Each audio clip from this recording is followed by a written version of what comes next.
We are back in the deep dive. And today, we are tackling a subject that sits right at the uncomfortable intersection of biology and behavior. Yeah, a really difficult one. We're looking at addiction, but we are not doing the headlines, and we are certainly not doing the moralizing. We are looking at the wiring, the specific circuitry of capture. It's a massive topic, and honestly, to do this justice, we have to synthesize two of the absolute titans of pharmacological literature. We're pulling from Chapter 24 of Goodman and Gilman's The Pharmacological Basis of Therapeutics, which, really gives us that deep molecular systems level reasoning. Real how it works. Exactly. And we're pairing it with Chapter 32 of Katzon's Basic and Clinical Pharmacology, which provides the clinical scaffolding and, frankly, the organizational clarity we need to navigate this whole thing. And it's a good pairing because usually when we talk about drugs on this show, we talk about them as tools. Antibiotics kill bacteria, beta blockers slow the heart, we control the drug. But the central tension of this deep dive is what happens when that dynamic flips? What happens when the chemical becomes the master? That is the core question. How does a chemical interaction evolve into a behavioral prison? And I use that word prison advisedly. When you read the source texts, particularly the introduction in Katzon, it becomes very clear that we need to reframe our entire understanding of this. Oh, so? Well, society, it likes to frame addiction as a failure of willpower or some kind of moral defect, but pharmacology frames it as a disorder of learning and salience. A disorder of learning. That's a crucial reframing right out of the gate. So the brain isn't necessarily broken in the sense of like a stroke or a lesion. It's actually functioning, but it's learning the wrong lesson. Precisely. It is learning too well. The central metaphor we are going to develop over the next hour is that drugs of misuse don't just feel good. That is a gross oversimplification. Right. That's the movie version. It is. Mechanistically, they hijack the brain's teaching mechanism. They overwrite survival instincts with chemical commands that are just louder and more persistent than reality. Okay, so to navigate this, we have a specific roadmap drawn from the chapters. What are the key pillars we need to hit? We have 5 main learning objectives for this dive. First, we have to distinguish between reward and reinforcement. We absolutely need to understand that dopamine isn't just pleasure, it is a prediction error signal.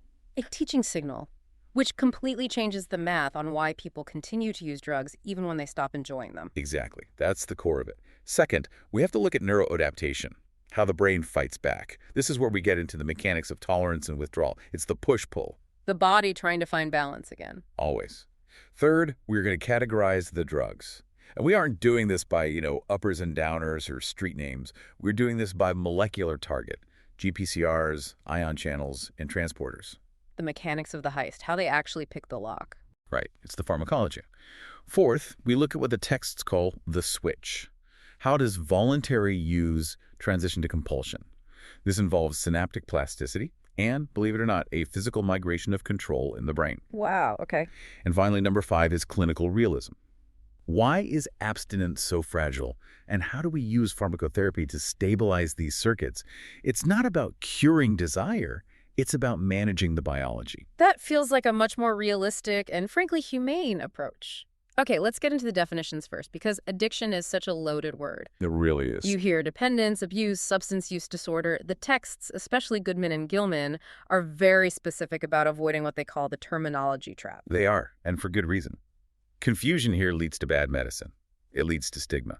So the first abnormal state they describe is physical dependence. And we have to be crystal clear. Physical dependence is not addiction. Okay, break that down for us. Define the difference. Physical dependence is defined as a state of adaptation. It is pure biology trying to maintain homeostasis in the face of a new, consistent chemical input. It manifests as 2 things, tolerance and withdrawal. Right. Tolerance just means you need more of the drug to get the same effect. The dose-response curve shifts to the right. Withdrawal is the physiological crash, the kind of rebound effect, when you take that drug away. But this happens with non-psychoactive drugs too, right? That's the key distinction. Absolutely. That is the point Katzon really hammers home. If you take a beta agonist for asthma every day, or a decongestant spray for too long, your body adapts. You get tolerance. If you stop the spray suddenly, you get terrible rebound congestion. That's withdrawal. That is withdrawal. Okay. You are physically dependent on your nasal spray. Yeah. But you are not, holding up a convenience store to get another bottle of Afrin. There's no compulsion. Right. And the text highlights a real clinical tragedy here regarding pain patients. It does. Goodman and Gilman is quite forceful on this. We have patients with chronic pain who are on long-term opioids. After 6 months, they might need a higher dose to manage their pain. That is tolerance. It's expected. And if they miss a dose? They get the shakes, they feel awful. That is withdrawal. These are expected, normal physiological responses to a chronic agonist. But so often a clinician sees these signs and labels the patient an addict. Which leads to stigmatization, undertreatment of real pain, and just immense suffering, all because of a terminological mix-up. Exactly. So if tolerance and withdrawal are just biology, what is the second state? What is actual addiction? The real deal. Addiction is defined behaviorally. It is compulsive, relapsing drug use despite profoundly negative consequences. It is the loss of control. The text uses a phrase that I find incredibly descriptive. Wanting without liking. Wanting without liking. Wow. That suggests a decoupling of the drive from the actual experience. That's precisely it. The circuitry that drives you to seek the drug, the wanting system, becomes sensitized and hyperactive. But the circuitry that actually gives you the pleasure, the liking system, often develops tolerance and dulls over time. So you're driven by this intense compulsion to obtain something that doesn't even give you joy anymore. That is the behavioral prison. You're trapped in a loop of seeking, not a loop of experiencing pleasure. And statistically, this doesn't happen to everyone who touches a drug. That's a huge misconception. No, not at all. The data in Katsung is very clear that only a minority of users transition to addiction. For cocaine, for instance, the capture rate is about 16%. Maybe 1 in 6 people who use it regularly. And for something like tobacco. Much higher. Closer to 32%, 1 in 3. It's incredibly reinforcing. But for most substances, mere exposure is not enough to guarantee addiction. Which brings us to the variable triad mentioned in Goodman and Gilman. It's not just about the chemical. Right. To understand the risk, you have to look at 3 interacting factors. First, the agent. That's the drug itself. Its potency, its speed of onset, how reinforcing it is.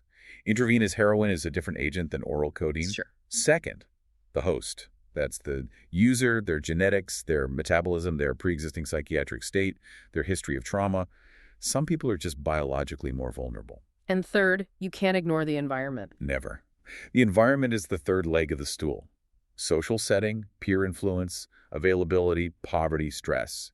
But even deeper, the environment becomes part of the learning process. The brain connects the sight, sounds, and smells of the environment to the drug. We'll get to that later with condition tolerance, I imagine. We will. But the key takeaway for now is you cannot calculate addiction risk just by looking at the molecule. You have to look at the agent, the host, and the environment. It's a complex interplay. Okay, so we have our definitions. Dependence is adaptation. Addiction is compulsion. Now, let's go to the engine room. The text identifies the mesolimbic dopamine system as the prime target for all these drugs. The anatomy of a hijacking, as Katsung puts it. I love that. Yeah. So walk us through the geography first. Where are we in the brain? We are deep in the primitive brain, the very old reptilian part of the brain. It starts in a little cluster of cells called the VTA, the ventral tegmental area. Think of this as being at the very top of the brainstem, sort of in the basement of the brain. Okay. From there, neurons project, or, they send their cables forward to a few key areas. The main one is the nucleus accumbens, which is part of the ventral striatum. But they also go to the amygdala, which handles fear and emotion, the hippocampus for memory, and the prefrontal cortex, which is supposed to be in charge of decision-making. The executive function. It's supposed to be. And the signal being sent along these cables, the neurotransmitter, is dopamine. So when those VTA neurons burst fire, they dump dopamine into the nucleus accumbens. Now, for decades, popular science and even some older textbooks called this the pleasure center. Dopamine equals bliss. That's the standard cocktail party explanation, and it's what most people think. But it's wrong. Or at least, it's woefully incomplete. Katsung and modern neuroscience clarify this in a way that is just. It's a game changer for understanding this. Dopamine is not a pleasure signal. It is a prediction error signal. This is a concept that takes a minute to wrap your head around, but once you do, it explains everything. So let's break down the prediction error. Okay. We have to look at the foundational work of Wolfram Schultz. He did these incredible experiments where they recorded from single dopamine neurons in monkeys. Step 1. You give the monkey a surprise squirt of juice, an unexpected reward. The monkey likes juice. Simple enough. What do the dopamine neurons do? They fire a massive burst, a huge spike. This is a positive prediction error. The brain's internal model predicted 0 reward, but it got a reward of, say, 10. The error is positive. The signal means, whoa, that was unexpected and good. Pay attention. Learn what caused this. Okay, it's a save this memory button. So step 2? The monkey learns. Yeah. You play a tonal little bell, and then 2 seconds later, the juice arrives. You do this a few dozen times. Now, the pattern of dopamine firing completely changes. When the bell rings, the dopamine spikes. That is the anticipation of the reward. The bell now predicts the juice. But, and this is the absolutely crucial part, when the juice actually hits the monkey's mouth, nothing. The dopamine neurons stay at baseline firing. Wait a second. The juice is still delicious? Why is there no dopamine spike for the actual reward? Because there is no error. The brain, prompted by the bell, predicted the reward. Rewarded 10, and it got the reward. Valued is 10. 10 minus 10 is 0. No prediction error means no new learning is required. The system basically says, yep, I knew this was coming. All good. Proceed. So dopamine isn't saying this feels good. It's saying this was better than I thought it would be. It is fundamentally a teaching signal. Precisely. It tells the brain when the world is better than expected. So the brain can update its model of the world. And just to complete the logic, what happens if the bell rings and you don't get the juice? Oh, disappointment. The monkey is not happy. And the dopamine neurons show it.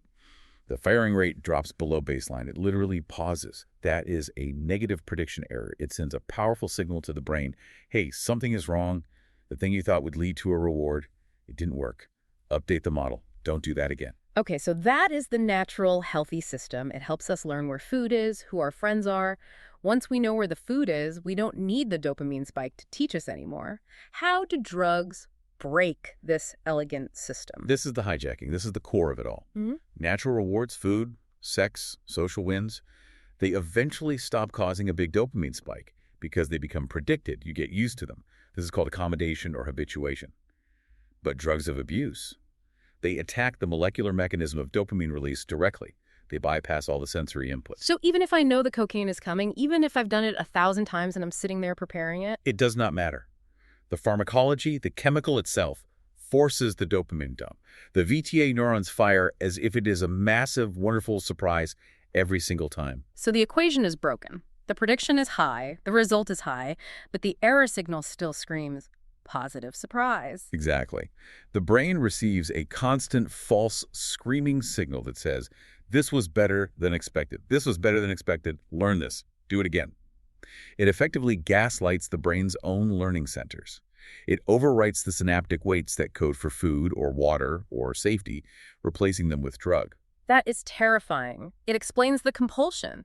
The brain thinks it has found something more important than survival itself because the chemical signal is stronger, more reliable, and more persistent than any natural signal could ever be. That is the textbook definition of pathologic reinforcement. So we know the target is the mesolimbic dopamine system, the prediction error circuit, but different drugs pick the lock in different ways. Katsum groups them into 3 main classes. And this isn't just academic, it explains the clinical presentation, the withdrawal, everything. Right. It all comes down to the initial molecular hit. Yeah. We classify them by how they initiate that dopamine release.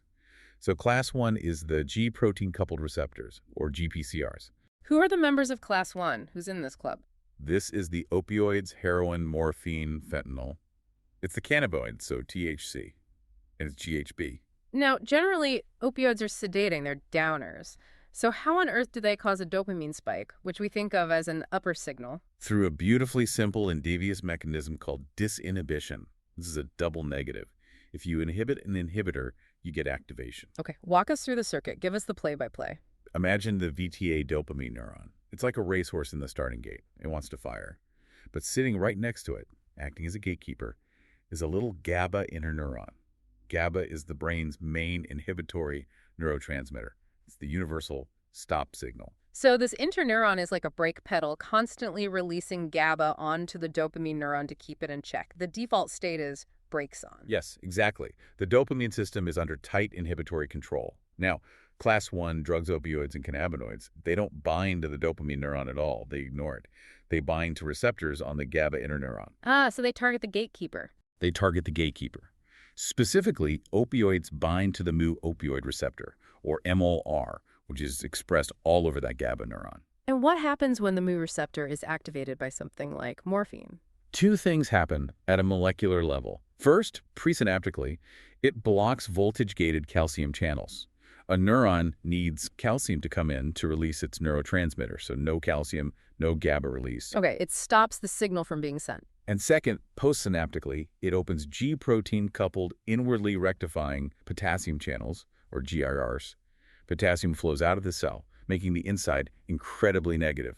It hyperpolarizes the neuron. So it makes it almost impossible for that GABA neuron to fire in the first place. You've shut it down cold, you've stopped it from sending its signal, and you've made it harder for it to even generate a signal. You've cut the brake lines. And with that GABA inhibition removed, the dopamine neuron, which is now unchecked, starts burst firing into the nucleus accumbens. That is so elegant and so dangerous. A double negative that creates a massive positive. And cannabinoids, is it a similar story? Very similar concept. They bind to CD1 receptors, which are also GPCRs, and they are heavily concentrated presynaptically on those GABA terminals in the VTA. When THC binds, it inhibits the release of GABA. So again, less GABA, more dopamine. Cut the brakes. Okay, that's class 1, disinhibition, cutting the brakes. Let's move to class 2, the ionotropic receptors and ion channels. Here we have nicotine, alcohol, and benzodiazepines. These work on ion channels directly. They're a bit more direct in their action. Let's start with nicotine. It's one of the most addictive substances known. It is, and its mechanism is beautifully simple.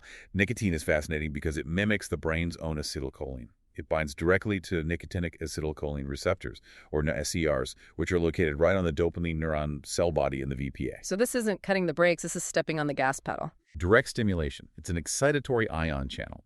When nicotine binds, the channel opens, sodium and calcium rush in, the cell depolarizes, and it fires action potentials.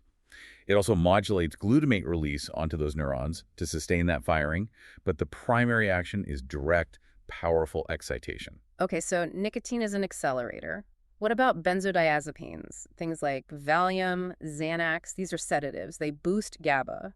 Shouldn't that reduce dopamine? This seems counterintuitive. You would think so, and generally they do depress neural activity across the brain. That's why they work for anxiety. However, in the VTA, there's a specific wiring quirk. They act on GABA-A receptors. And they are what's called a positive allosteric modulator. Break that down. Right. It means they don't open the GABA channel themselves. They bind to a separate allosteric site on the receptor protein.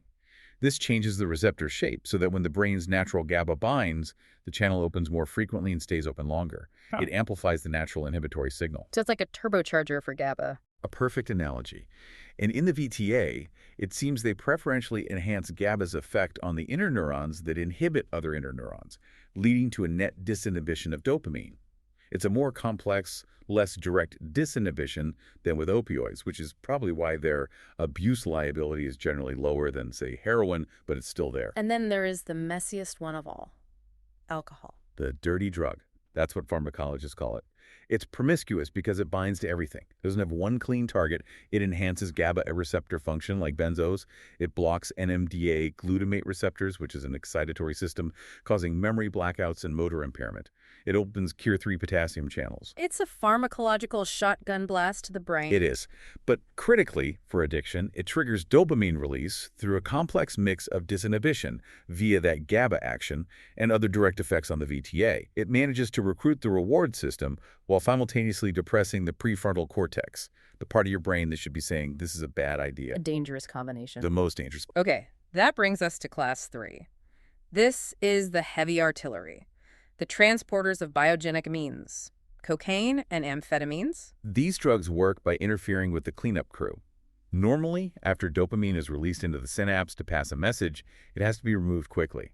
There's a protein called the DA, the dopamine transporter, embedded in the membrane of the presynaptic neuron. What does it do? It acts like a tiny, highly efficient vacuum cleaner. It recognizes dopamine in the synapse, sucks it back into the nerve terminal where it can be repackaged into vesicles or broken down. It terminates the signal. Okay, so what does cocaine do? Cocaine is a simple blocker. It is a reuptake inhibitor.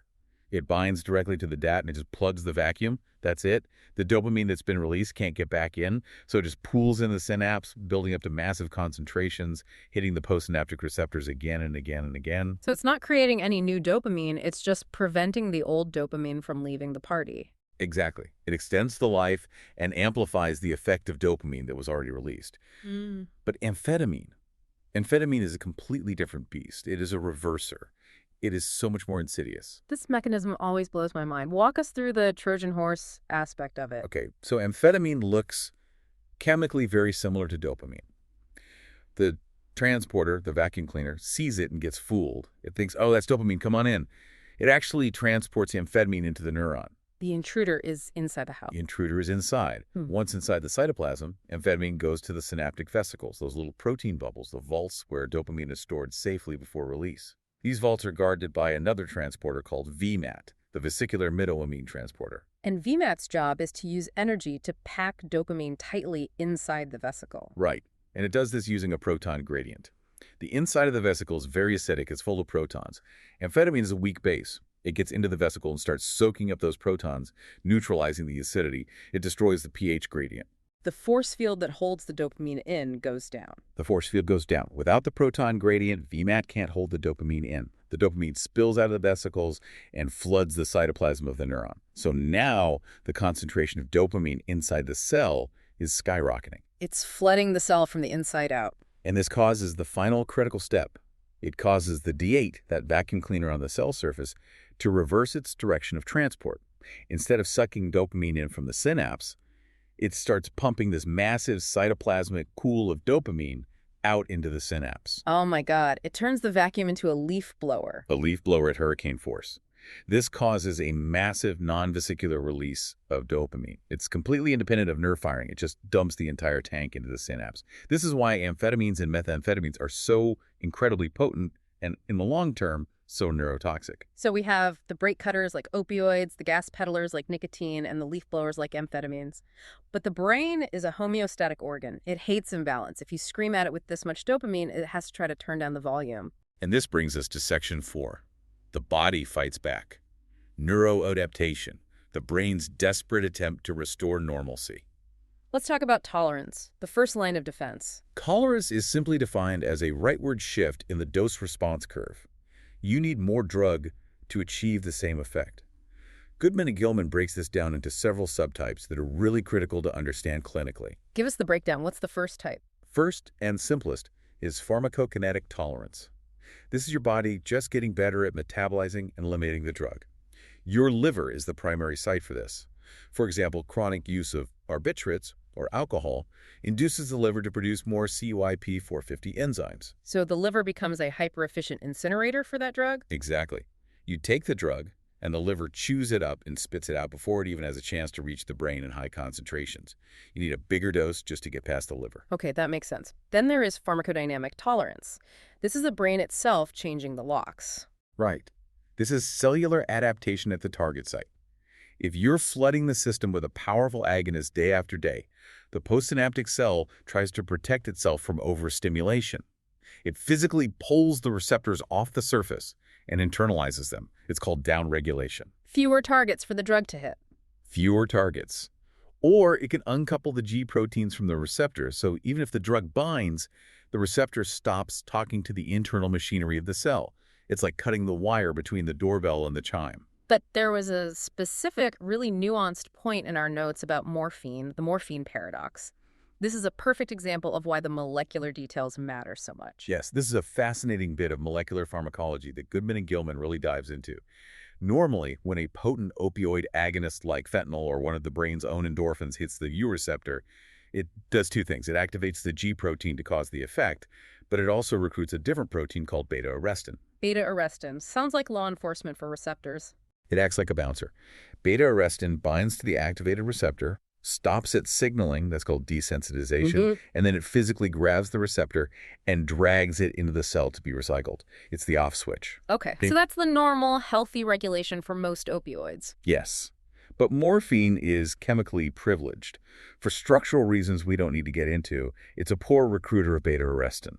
It activates the receptor's G protein signaling just fine, but it fails to call the bouncer. So the receptor stays on the surface and stays active? It stays on the surface and it stays active. But here's the paradox. You still get massive, profound tolerance to morphine. Why? Because the cell, realizing the receptor won't turn itself off, is forced to adapt downstream of the receptor.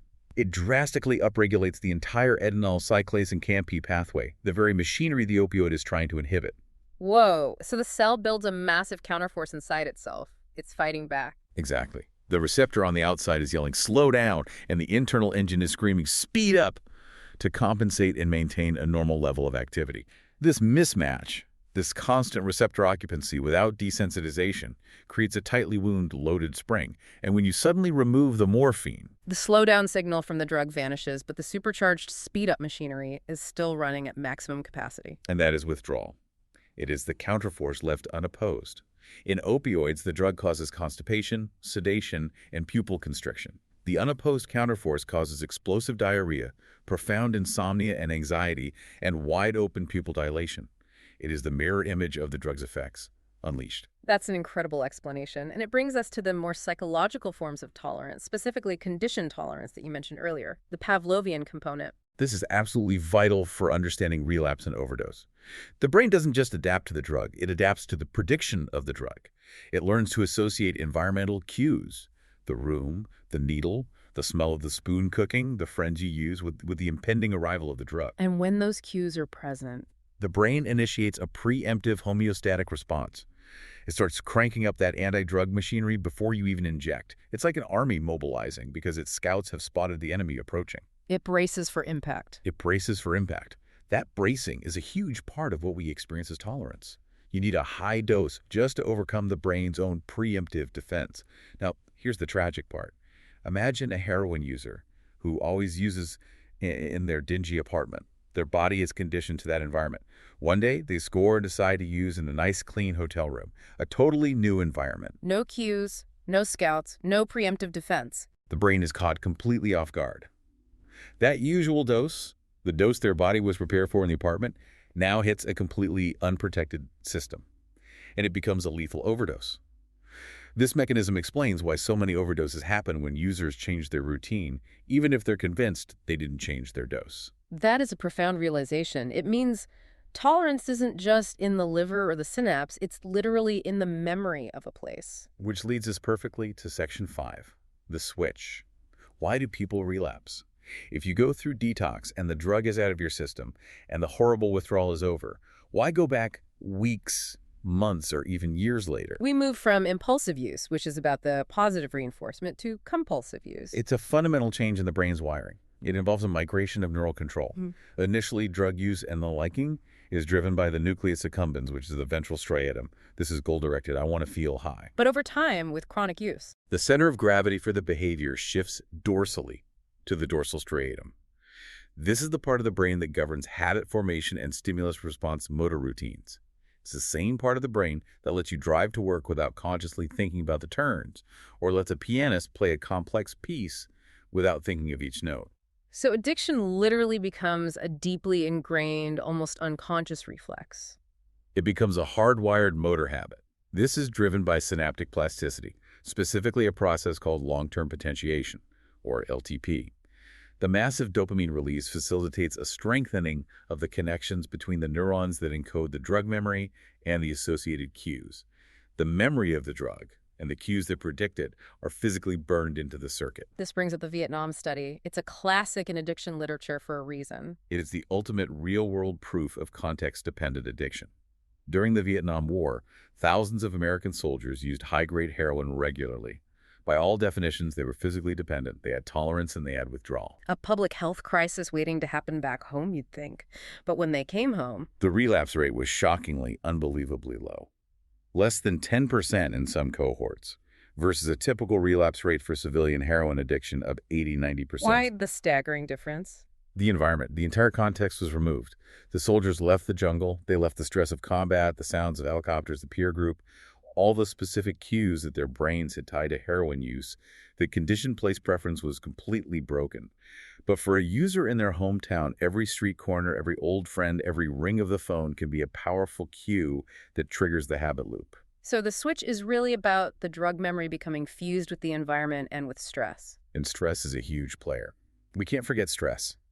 Both the texts emphasize that stress is a primary driver of relapse. Stress triggers the release of hormones like corticotropin-releasing factor, or CRF, and a neuropeptide in the brain called dynorphin. What does dynorphin do? Dynorphin is kind of the anti-dopamine. It acts on kappa-opioid receptors in the VTA and the nucleus accumbens to actively inhibit dopamine release. It makes you feel awful. It creates a state of dysphoria. So stress literally creates a chemical load that the brain knows exactly how to fix. Exactly. It drives what we call negative reinforcement. You are no longer using to get high, to chase pleasure. You are using to escape the dynorphin-mediated misery of stress and withdrawal. This paints a picture of a chronic relapsing brain disease. It's not a choice at that point. So section 6, treatment. If the circuit is this hardwired, can we actually fix it pharmacologically? Well, the text is blunt here. Detoxification is not treatment. Detox is just medically managed withdrawal. It keeps you alive and safe during the acute crash. But it does absolutely nothing to fix the underlying rewired circuit. Maintenance pharmacotherapy is about stabilizing the physiology to allow for recovery. Let's look at the strategies. We have agonists, antagonists, and partial agonists. Start with opioids, since that's where you have the most established treatments. The gold standard for opioid use disorder is substitution therapy, using either methadone or buprenorphine. Methadone is a full mu-opioid agonist, just like heroin. Which is where critics often say, you're just replacing one drug with another. Pharmacokinetically, that is a profound misunderstanding of the goal. Heroin is very short-acting. It creates a violent sawtooth pattern in the blood, a massive high, followed by a deep crash over and over. That oscillation destabilizes the brain and drives the obsession with the next dose. And methadone. Methadone has a massive half-life. It's taken orally, so its onset is slow. It occupies the mu receptor steadily for 24 hours or more. It creates a stable level state, no high, no crash. It normalizes the physiology. It allows the patient to get out of that cycle, function, hold a job, and rebuild their life because their brain isn't screaming for a fix every 4 hours. Okay, so it's about stabilization, not intoxication. What about buprenorphine? Buprenorphine is even more elegant in a way. It's a partial agonist. It activates the receptor just enough to stop withdrawal and cravings, but it has a ceiling effect. You can't get a full-blown high from it, which makes it much safer in overdose. And it does something else, right? Yes, it binds to the mu receptor incredibly tightly. It has a very high affinity. So if a patient on buprenorphine tries to use heroin, the heroin can't kick the buprenorphine off the receptor. It's a competitive blockade. It makes using other opioids pointless. That's clever. Then we have clonidine, which we mentioned earlier, for withdrawal symptoms. Right, and it's important to know what it does and doesn't do. Clonidine is an alpha-2 adrenergic agonist. It works on a brainstem nucleus called the locus coeruleus, or LC. During opioid withdrawal, the LC, which drives the whole fight-or-flight response, goes into overdrive. That's the noradrenergic storm. And that causes the physical symptoms. The sweating, the racing heart, the anxiety, the goosebumps. Clonidine dampens that storm. It calms the sympathetic nervous system. It treats the physical symptoms of withdrawal, but it does not fix the underlying craving. It just makes detox more tolerable. It treats the body, not the ghost in the machine. The perfect way to put it. For nicotine, we have varenicline, which is sold as Chantix. This is another partial agonist, but at the nicotinic receptor that nicotine itself binds to. So same principle as buprenorphine. Exactly the same principle. Yeah. It tickles the receptor just enough to release a little dopamine, keeping the user from climbing the walls with craving. But because it's sitting there on the receptor, if the user does smoke a cigarette, the nicotine from the tobacco can't bind. It blocks the reward. It makes smoking feel unsatisfying. It breaks the reward loop. Precisely. But here is the major gap in our pharmacological armor. For psychostimulants, cocaine, and amphetamines, we have no FDA-approved medications. Zero. That seems wild given how prevalent and destructive they are. Why is it so hard to develop a treatment? Think about the mechanism. They work directly on the dopamine transporter. If you try to create a powerful antagonist to block the dopamine system to stop the drug's effects, you risk inducing profound anhedonia, the inability to feel any pleasure at all. You can make the person deeply depressed and unmotivated. It's too fine a line to walk. It's an incredibly tightrope walk. We have some clinical trials with drugs like topiramate, which is a GABA enhancer, to try to dampen the overall excitability of the reward loop, but it remains the holy grail of addiction medicine. Before we close, we need to address the outliers mentioned in Kitsung. The hallucinogens, LSD, psilocybin, mescaline. They're illegal, they're powerful, but are they addictive in the sense we've been discussing? In the strict pharmacological sense defined by the mesolimbic dopamine hypothesis, no, they are not. Why not? What makes them different? Because they don't primarily target the VTA to nucleus accumbens dopamine pathway. Their main target is the cortical and thalamic circuits. They are potent 5-HT2A serotonin receptor, partial agonists.